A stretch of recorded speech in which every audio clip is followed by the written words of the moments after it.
and welcome to Feels Like Magic, the podcast where you will get the grounded self-development wisdom you might need to feel amazing about the person you authentically are. I'm Jo, a transformational coach, speaker, and author, and for decades I was so stuck in self-criticism that I never thought I would feel good about being me.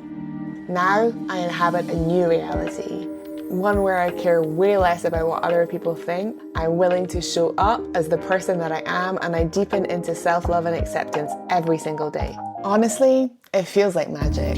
Each week, I'll share scientifically proven tools, things I've learned from the world's best coaches, and personal stories I know you'll relate to. Ready? Let's dive in. Hello, my love. I'm excited because today I'm going to talk about something that I think will be quite controversial. And that is that people pleasing is selfish.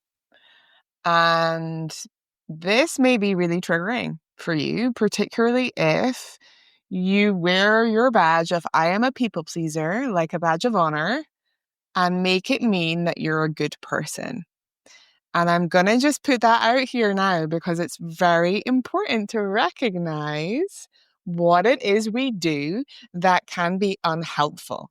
It really can be unhelpful. And I'm going to explain why. I'm also going to explain how I get caught in people pleasing. It's not like I'm immune at all, and why it's such a natural thing. But staying in it when we have the awareness that we're doing it is when it becomes a different kind of beast.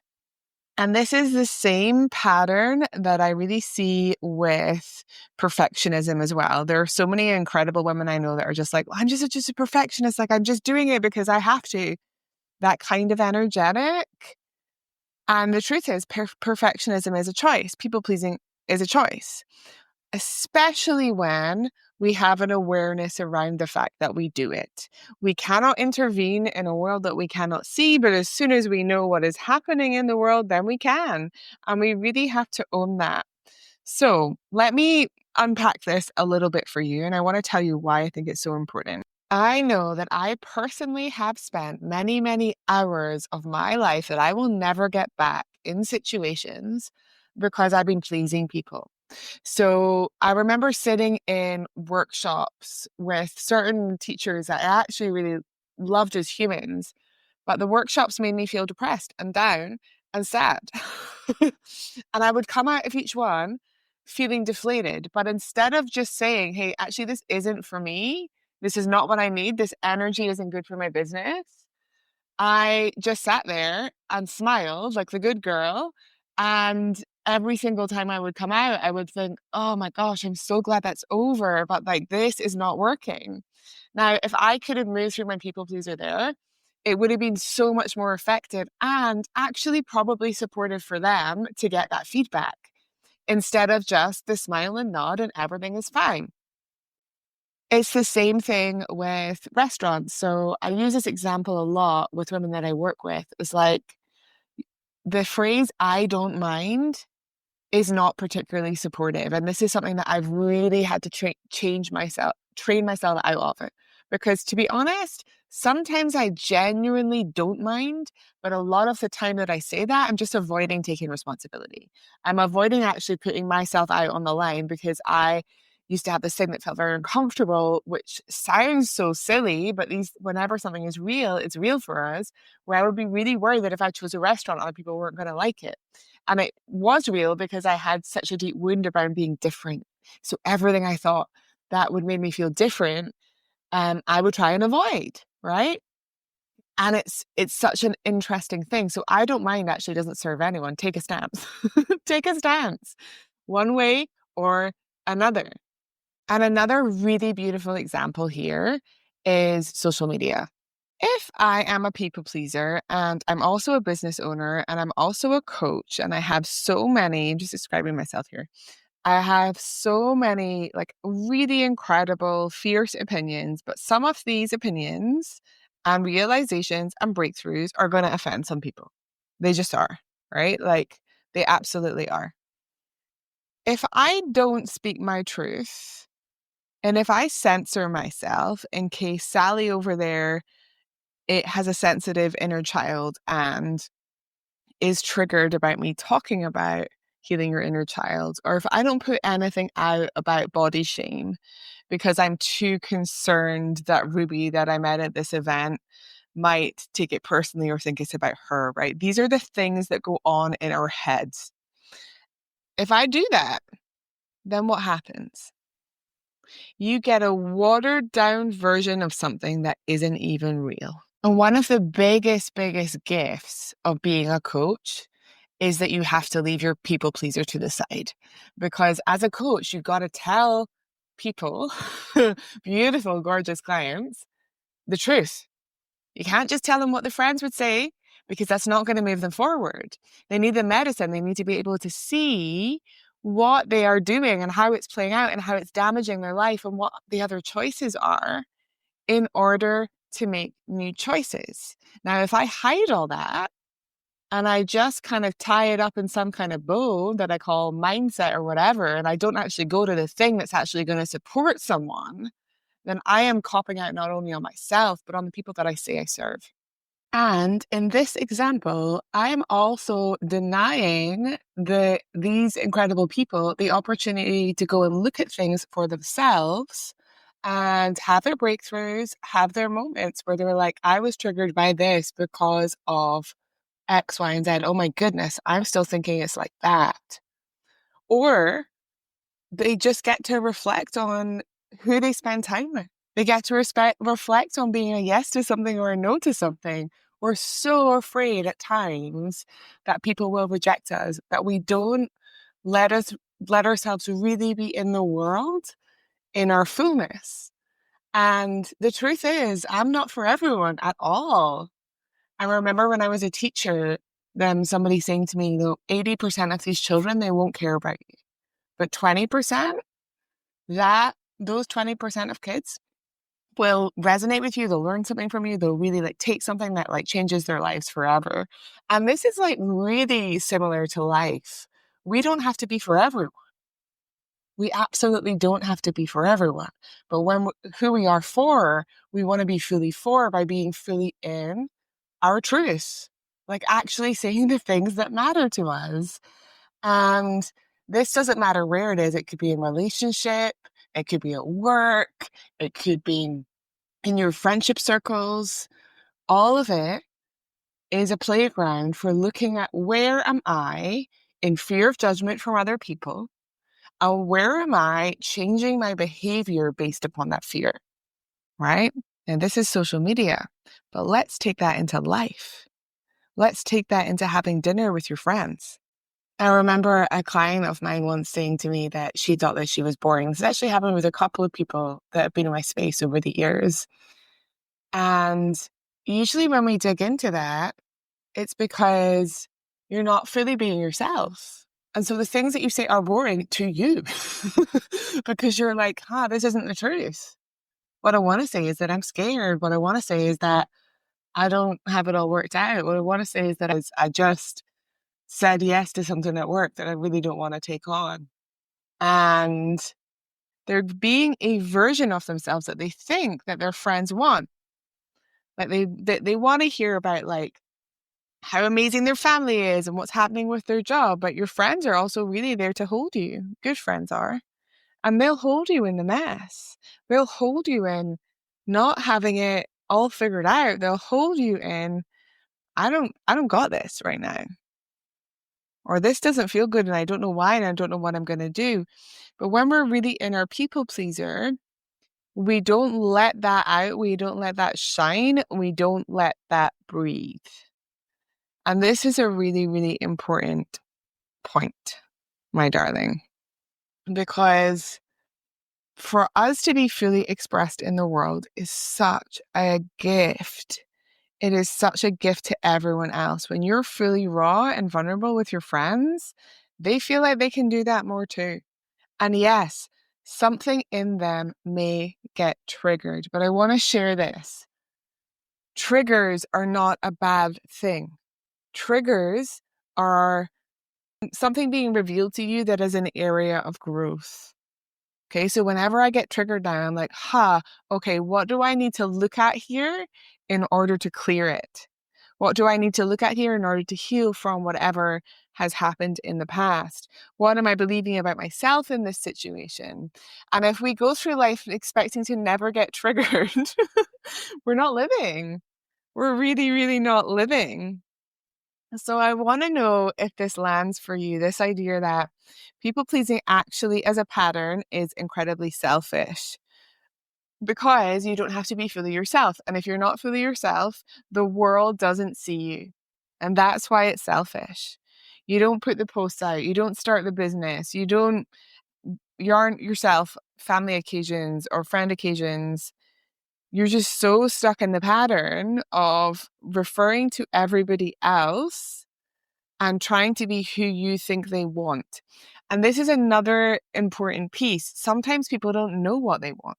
So you might be trying to be inoffensive and polite, but actually the person beside you is dying for you to just tell the truth or dying for you to challenge them in terms of their thinking. But instead of doing that, because you're a people pleaser, you keep quiet. So that I want you to let land. Like, really let that land in your system. Really let it land in your system. And now I'm going to talk about why this runs so deep and how we can really find a sustainable way out of it. So everything that I say is with so much love and compassion for you and for me and for the human experience. This is not about making anything wrong. People pleasing is not wrong. It's just, does it serve you? Does it serve the people you love the most? And those are the things that we really want to get clear on in order to live the best lives that we possibly can. And that's where I'm at. I want to live the best life I can. I want to be here and awake for all of it because it's not going to last forever. So why do we people please? Well, we are tribal beings. We need each other. We cannot do this dance alone. We cannot. And I know some people have tried and even maybe found a little bit of solace in isolation. And it's still not how we are programmed. We are programmed to have nervous systems, like our actual animal bodies are programmed to co-regulate with other people, right? In times gone before, if we weren't part of a tribe, we physically could not have survived because there's no way we could hunt and protect ourselves and do all the things alone. It wouldn't have worked, right?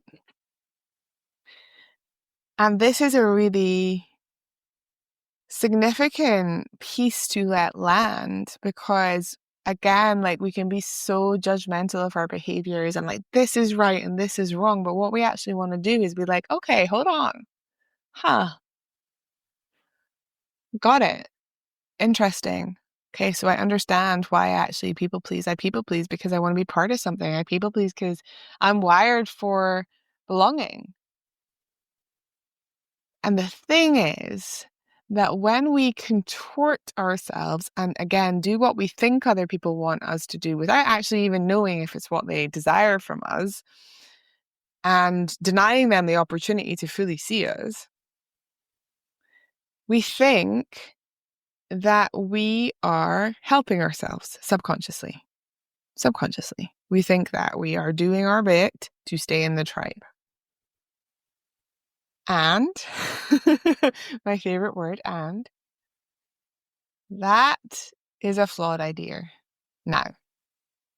And I would argue that it was also a flawed idea then. Because it relies on the premise that if we're truly ourselves, we will be rejected.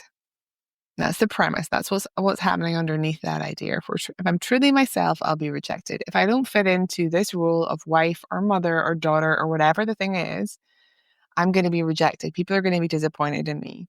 And if people are disappointed with me, I can't handle that. It runs so deep. If this is hitting with you, just take a breath. You can handle it. The only person you actually need to worry about disappointing is yourself. That's the only person. Because the truth is, people, all other people, we can disappoint them anyway. We might still disappoint them when we're people pleasing. We're just doing it in a more contorted way. We don't have the power to control other people's responses to us.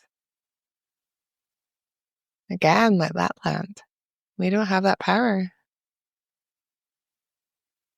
And so what we want to do is we really want to pull back into our own power. Now, this may run even deeper if, as a child or young person, our brains are developing until we're 25, if it felt like in any way your survival depended on pleasing people. And when we are super, super young, we're babies, that is the truth. We have to make it work with our caregivers. They're our source of food. They're our source of nourishment. They're our source of love. So it begins there. And then later in life, we find ourselves in situations where it feels like our survival is dependent on doing what other people expect of us. So that can feel very real. And survival patterns are the hardest to break because they're very deep subconscious beliefs within us that block us from taking action that puts us at risk. What our body and mind perceives as risk, as threat. So if we've tried something, this is kind of the way that it works. When we're younger and we're trying to negotiate our way in the world, again, this all happened in the subconscious. We try out a strategy, and if it works, we just keep on doing it, and then that becomes our safety strategy. So, okay, it works. Mama's cool with me now because I'm doing exactly what she wanted. Okay, I'm going to keep on doing that. And this is plugged in not only to our minds, but also to our bodies.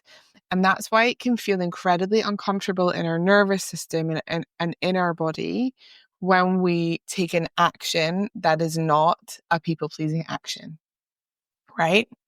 When we actually decide to wear the dress that we really want to wear, even though somebody might say something about it. Something that is quote unquote as small as that is actually massive in our system because it is putting us in a place of threat. Okay? And that's why even when you take actions like that again might seem small but can feel really big, you don't actually enjoy them in the way that you can because you're still tied into the idea and the worry and the threat of this person may reject or abandon me. And again, in the subconscious, that is something that you don't think you can cope with. Okay? Survival, safety, protection. And so when we're working with any kind of pattern like this, what we want to do to repattern is to take it really, really slowly. We don't want to be rushing. We don't want to be pushing. We don't want to be forcing. We want to be taking small steps out of people pleasing, out of this pattern. And every time we take one of those steps, we really want to celebrate it. We want to dance or smile or wave our hands in the air and be like, yes, I did it. And the reason for this is we want to show our body and our subconscious that it's actually a good thing. That it's actually a good thing that we have taken an action that we never previously would have done. So I want you to think about the areas in your life where you really find yourself people pleasing, even if you're not calling it that. So a big one for me as a business owner before was social media, where sometimes I would feel crippled by what I was going to post because it was so real to me, this feeling of what if this person doesn't like it or that person doesn't like it? Now, 6 years later, I'm no longer there. And also a lot of self-development later, I'm no longer there. And I'm human. So sometimes I find myself back in that again. But most of the time, it's more is this really going to land? Is this really true for me? Is it really going to land? Does it really feel like an expression of what it is that I want to say? Or Am I trying to create based on what I think people want? And that's the piece that I want to catch. So every time I put out a post that feels really good to me, I celebrate it so much, regardless of any kind of response, regardless of likes, regardless of comments, because it's not about that. It's about me being me. And that gets to be celebrated. And just let that idea land. You being you is something that we can celebrate. It's something that we can be joyful about. It's something that is so, so, so beautiful. And in a world that trains you to not be yourself at all, to look around you and try and work out what you needed to do in order to fit into the situation, this is massive. It's absolutely massive. And this is where we can access true fulfillment. Because you may have been chasing something, like chasing a big corporate job, and then you're in that job and you actually hate it. And you're like, I don't want this to be my life, but you're so deep in it that you don't know who you would be without it. So taking small steps can be such a beautiful thing here to help you to reconnect with yourself. And then once you have a solid sense of self again, then you can make a transition. So it's not about push and force and have tos. It's about this is what I choose for myself. And if we go back to the initial premise of this episode, it's about recognizing that people pleasing actually doesn't serve anybody. It really, really doesn't. It really doesn't. Whereas being fully and authentically yourself and making decisions about your life that feel good, that is the thing. And now, the final layer of this that I just want to put on the table for you is that when we have a people pleaser, particularly connected to caregivers or parents, it can be the hardest one to break and it can be the most significant one to break. So if we can do it there, we can basically do it anywhere else. And, you can be 60 years old and still be in fear of disappointing your parents. That's the reality. Unless you start to take action and claim your voice, claim your life, claim everything as yours with so much love and compassion for the parents that you have. And if that is not your situation, if you don't feel love and compassion, you also don't have to feel that. But what I want to get across is you get to take control of your life and you get to live your life fully for you. And that is a gift for everyone involved. You were not put on this planet so that you didn't disappoint the two people that brought you into it. You were put on this planet so that you could be you. Like, let that land. You were put on this planet so that you could be you. Yeah. Yeah. Hmm. And one of the reasons that can be so confusing for women is that we're so inundated with messaging about who we can be so young and who we should be so young. How we should look in particular, but also the conditioning around good girl, all of that. So I really want you to let that land. That's conditioning. That's not who you are. And you can start to take small steps. And you're going to know if a step is the right step for you if it activates something in your nervous system. So if you're going to have a conversation with someone and you feel like a little bit sick and a little bit shaky, that just means that your nervous system is activated. It doesn't mean that you need to back off. I've talked about this before about how our nervous system response is a nervous system response. It doesn't mean that you're not going in the right direction. It's just that we have learned to make it mean that. We have learned to make it mean that. So if your nervous system is activated, but you still know it's the right choice for you, that is where you go and you take the step and then you celebrate yourself for taking the step. You show your subconscious that it's safe, Because often under the surface, whatever is happening for us, whatever we're doing when we're doing repatterning work, which is basically all coaching work, is that we are changing our nervous system's capacity to be with life as we choose it, as we now choose it. And that is so incredibly exciting. And it's something that you really want to be deeply supporting yourself through. So consider what would shift for you if you started to see that people pleasing actually really was selfish. If you started to get clear about what the payoff is for people pleasing for you. Is it that you get to stay small and not take chances and blame other people for not really going after your dreams? What is it? What's the payoff for you in staying in this pattern? And then what are you committed to? Are you willing to go in and commit to a life where you really listen to yourself and you truly put yourself and your gifts into the world? And what would that look like? What is possible when you move from that space? I really want you to take this all in and to let it land. This is deep work. Very, very, very deep work.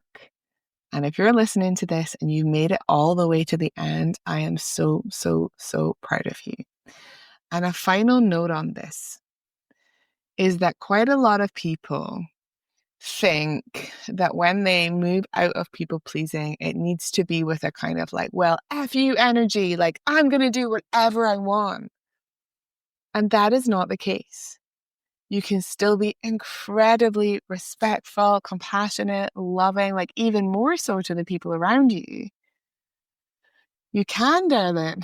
It's a paradigm shift. It is extremely loving to be like, okay, I see how that works for you, but I'm a no. That's loving. That's direct. It is not combative and aggressive. And there are many reasons why we avoid conflict, but this is one of the things that can really hold people back. So I want you to be aware if that is landing for you of like, okay, I actually don't need to, this is not about being aggressive and telling everyone else to go away. This is just about being me. This is just about being more me. Breathe. Breathe. I would love to know what lands from this episode. I would love to know if there is a behavior that you know you're in that you're choosing to stop. Maybe it's taking on more at work because you're trying to please your colleague. Maybe you're going to say no to a pattern that you have been in of saying yes to everything. So maybe you don't go to the party that your friends invited you to. Maybe you don't go to the work event. Maybe you take some time to actually experimenting with saying no. Come back to yourself, preserve your peace, and then see how that lands for you. And when you take that action, again, celebrate. Celebrate yourself and honor yourself for being a beautiful human being, navigating this experience with so much love and compassion for yourself and for everyone else. Sending you so much love. Thanks for being here and being you. Thank you so much for being here and being you. If you're ready to dive deeper on your self-development journey, visit joannebell.org, where you can sign up to get even more magic, access incredible bonuses, and find out more about working with me.